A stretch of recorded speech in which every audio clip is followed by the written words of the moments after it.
Kebetulan saya ini kan sebagai karyawan di pemerintah daerah. Saya ingin menyampaikan terkait keberadaan Padepokan itu sendiri. Agar ini semua tahu gitu loh. Dan alhamdulillah saya ini sebagai salah satu pelaku sejarah tentang masalah Padepokan itu sendiri. Nah, sejarahnya begini, tahun 1982. Nah, kebetulan saya ini kan sebagai karyawan di pemerintah daerah. Saya masih remaja pada saat itu. Namun saya diberi tugas untuk menangani masalah tanah-tanah yang dikuasai oleh pemerintah daerah. Tanah-tanah yang dikuasai pemerintah daerah itu banyak banget. Tahun itu, tahun 82, ada pengajuan surat dari P dan K. P dan K itu belum berintegrasi dengan pemerintah daerah. Dulu masih vertikal ya, itu departemen khusus ya. Nah, kemudian mengajukan tanah untuk keperluan SMP 7. Nah, SMP 7 itu sekarang berdampingan dengan Padepokan itu, Persih yang sebelah timurnya itu. Maka ini riwayatnya. Dari permohonan dari P dan K itu mengajukan tanah untuk keperluan SMP 7 yang luasnya kurang lebih 2 hektar, lebih sedikit. Nah, di situ ada plafonnya. Plafon anggaran dari APBN, bahwa anggaran dari APBN tersebut per meternya Rp2.000. Kemudian setelah hitung, itu jatuhnya kurang lebih 1 hektar lebih sedikit, saya pastinya udah lupa ya. Kalau yang dimohon itu 2 hektar tentunya kan masih kurang, anggaran itu terjadi kekurangan. Nah, kalau tanah-tanah negara, khususnya tanah bengkokan itu ada aturannya ya. Aturannya bahwa tanah-tanah bengkok itu kalau digunakan untuk pembangunan harus ada penggantinya. Karena tanah bengkok itu umumnya digunakan untuk kegiatan pertanian, sawah dan lain sebagainya. Nah, oleh sebab itu tanah yang digunakan itu harus digunakan untuk sawah kembali, artinya digunakan untuk tanah-tanah yang produktif ya. Itu aturan.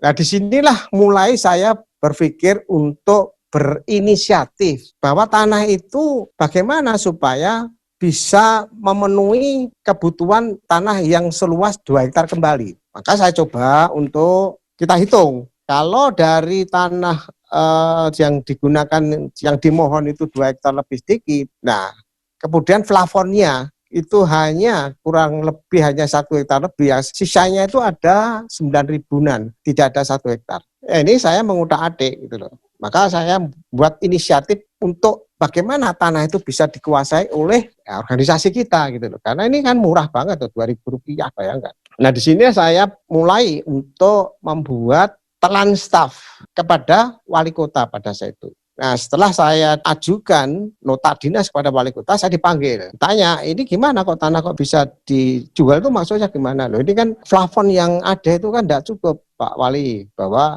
kalau dibelikan tanah lagi tidak cukup, padahal luasnya jatuhnya kan berkurang gitu loh. Nah, terus ini maunya dijual. Iya, dijual pada masyarakat. Loh, siapa sing tuku? Saya carikan Pak nanti. Padahal saya inginnya saya jual kepada Sejahtera gitu kan. Yang penting Pak Wali ACC dulu. Oh ya sudah, kalau memang ada segera aja. Ini saya setujui, segera nanti laporkan saya ya siapa yang beli. Udah, saya sewenang disetujui wali kota itu. Saya mencari pengurus Esa, ketemunya Mas Inggih gitu loh. Nah, Mas Inggih waktu itu ditugasi oleh Mas Tarmaji sebagai ketua DKP. Nah, karena saya ketemu Mas Inggih, saya buru-buru ingin segera ada surat masuk ke pemerintah daerah. Saya bilang sama Mas Inggih, ini ada tanah murah dijual, tolong segera ajukan permohonan, nanti akan saya proses gitu loh. Duitnya kok gampang, nanti gimana saya carikan gitu. Ya wes, dia enggak mau membuat surat, ya sih ini gak tak tanda tangani. Nah, suratnya yang membuat saya ketik sendiri, saya konsep, beliau tinggal tanda tangan. Udah saya bawa, saya ajukan, saya laporkan kepada Pak Wali. Dipanggil saya, Pak Wali. Gimana ini sudah ada permohonan masuk? Oh siap, Pak Wali, ini sudah ada yang masuk ya, alhamdulillah gitu. Terus piye? Dan nanti saya adakan satu informasi ini kepada Esa, yang mudah-mudahan nanti segera terwujud. Wes sudah jalan kan gitu. Terus berikutnya saya kepada Mas Inggih lagi untuk memproses kelanjutannya. Nah, kemudian Mas Masih dengar, niki kok ujuk-ujuk kok Mas Inggih mengajukan tanah. Nah, akhirnya dikit agak karena ini ada miss ya, akhirnya sampai ke Mas Imam. Terus saya dipanggil sama beliau. Saya, Mas Inggih, Mas Maji, Saya suruh menjelaskan. Saya jelaskan permasalahan ini. Saya tidak melihat dari siapa yang mengajukan, Mas. Yang penting ini dari Setrate. Jadi kalau memang ini di-handle kepada pengurus pusat, ya monggo saja, saya tidak ada masalah. Yang penting ini Esa. Oh gitu, ya sudah nanti diambil alih Dik Maji aja gitu. Jadi suratnya akhirnya dirubah, yang dulunya DKP menjadi pengurus pusat. Tapi dokumen di pemerintah daerah ada itu kalau kita cari di situ. Nah, kemudian dilanjutkan kepada Mas Tarmaji. Karena sudah disetujui, lalu saya mencoba untuk koordinasi dengan Badan Pertanahan. Jadi yang saya inginkan bahwa bagaimana tanah itu bisa bersertifikat kan gitu. Setelah saya ke Badan Pertanahan, kita diskusi panjang, ternyata organisasi pada saat itu belum bisa mengajukan tanah yang bersertifikat. Ya di lazimnya di dalam satu organisasi itu yayasan yang sudah mendapatkan hak atas tanah itu. Banyak toh dulu itu sekolah-sekolahan itu kan didirikan yayasan yang akhirnya bisa mendapatkan hak atas tanah. Tapi haknya adalah hak guna bangunan. Kalau hak guna bangunan itu kan batasnya kan 20 tahun. Tapi bisa diajukan kembali, diperpanjang istilahnya begitu. Ya sudah, karena petunjuknya dari Badan Pertanahan seperti itu, nah, saya langsung kepada Pak Wali, Mas Imam, ya, masih ternyata nggak bisa organisasi mengajukan hak atas tanah. Ini bisanya yayasan, Mas, supaya membuat yayasan gitu. Oh ya sudah, kalau memang begitu, karena kita juga punya notaris, artinya warga Setrate yang profesinya notaris, yaitu Mas Darmo Sudagung dari Malang itu. Ya udah, akhirnya rapat ya, udah langsung diproses. Maka pendirinya pada tahun itu satu, Mas Yanwarno, kemudian Mas Tarmaji, Mas Imam sendiri, dan Mas Sugeng Wiono. Mas Sugeng Wiono itu Sekda Ngawi.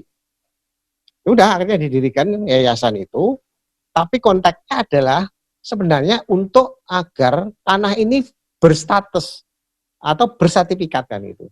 Nah, tujuan kami adalah nanti sertifikat itu bisa dijadikan anggunan untuk mendapatkan duit kan begitu. Nah, akhirnya sudah kita lakukan pemrosesan, karena prosesnya juga panjang, karena dari tanah negara menjadi tanah hak guna bangunan kan begitu. Nah, kemudian karena sudah semuanya setuju ACC, lalu alhamdulillah ya, jadi yayasan sudah bisa dilakukan, punya legalitas. Jadi kalau yayasan itu kan dahulu kan cukup dinotarilkan, kemudian disahkan ke pengadilan negeri, itu sudah sah itu. Cukup simpel, kemudian saya ajukan ke Badan Pertanahan, keluarlah sertifikat ya, hak guna bangunan atas nama yayasan. Nah, disinilah kebetulan saudara sepuh kita ini, Mbak Tinu, itu kan dulu bekerja di BCA. Ya sudah, kemudian dianggunkan sertifikat itu agar mendapat pinjaman ya dari Bank BCA. Nah, untuk agar bisa terbeli tanah itu, solusinya adalah dicarikan pinjaman. Kepada siapa? Nah, ini kepada Mas Nyoto. Mas Nyoto itu kakak iparnya Mas Isbiantoro,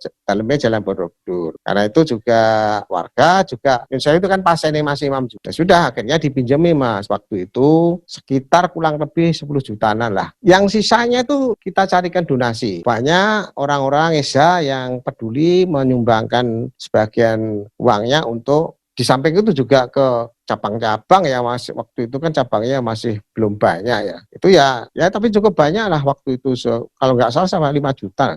Akhirnya dipinjami oleh Mas Nyoto. Sehingga urusan dengan pemerintah sudah selesai kan gitu loh. Namun namanya pinjam kan harus mengembalikan. Begitu sertifikat itu dijadikan anggunan, maka karena Mbak Tinu itu juga orang bank, ya nggak begitu lama langsung itu bisa keluar duitnya. Sehingga ketika uang itu keluar, dikembalikan pinjamannya kepada Mas Nyoto. Nah, jadi sudah selesai itu. Disinilah sebenarnya proses tentang masalah tanah padepokan, sehingga kita semua warga Setrate, alhamdulillah kita bersyukur bisa mempunyai tanah tersebut. Kalau yang terjadi ada isu-isu bahwa itu karena jasa-jasa seseorang misalnya yang mempunyai adalah orang A, B, C, itu jelas hoak dan salah.